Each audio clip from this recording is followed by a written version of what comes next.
And then there's stage 3 of alcohol use disorder. And this is where the stage 1, the experimental stage, trying different things, has turned into stage 2, which has become basically creating a habit of drinking on a consistent basis and maybe binge drinking, to stage 3. And now we have someone who's completely immersed in alcoholism and alcohol addiction. And unfortunately, this is a stage where you find most alcoholics are in this stage. This is where they've been drinking for a period of years, maybe decades. And there's different levels to stage 3. Sometimes in the later stages 3, there's not much variation between stage 3 and 4. That's when someone really, their whole life revolves around alcoholism, getting it, drinking it, consuming it, and recovering from it. Stage 3 is not a place you want to be in. And unfortunately, so many people go through this stage. It's very difficult on families. Relationships begin to fail. There's health issues certainly that take place. Financial issues, productivity issues, and quite often legal issues. So let's delve into this a little bit further. Stage 3, and really the saddest part, is that the person really becomes, they lose themselves. They lose who they once were. Hobbies or interests that they were once really involved with, or it was a big part of life, they kind of go by the wayside, as do relationships. And any relationship can be affected by this. Could be parents, children, spouses, siblings. Everything will take a back seat to the alcoholism. Unfortunately, so many families look at it from their standpoint and they say, well, the alcoholic in our family chose alcohol. No, they didn't. They didn't have any other choice other than the alcohol. They're not choosing alcohol over you. Their only choice is alcohol. That's part of the mental health care disease. It's crushing for families and anyone in a relationship with somebody who is, dealing with drugs or alcohol. Either or. They're really, really very similar in their origins. So, unfortunately, the person will become immersed in the disease, in the alcohol, and it takes over everything.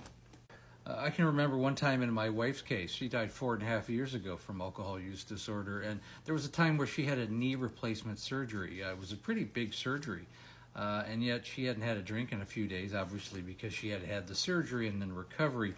And when they sent her home, she would sneak out at night, like 1:30 in the morning when we were sleeping, on her crutches with the boot on.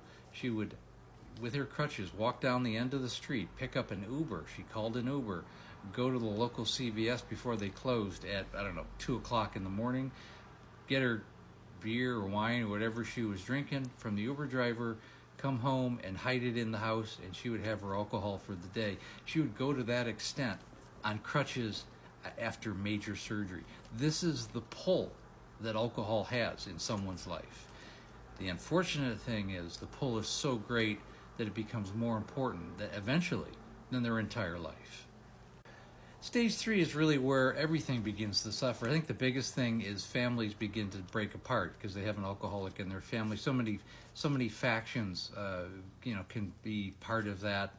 Families don't really know how to deal with it. They're not counselors. There's always a lot of anger and frustration and animosity to deal with, unfortunately.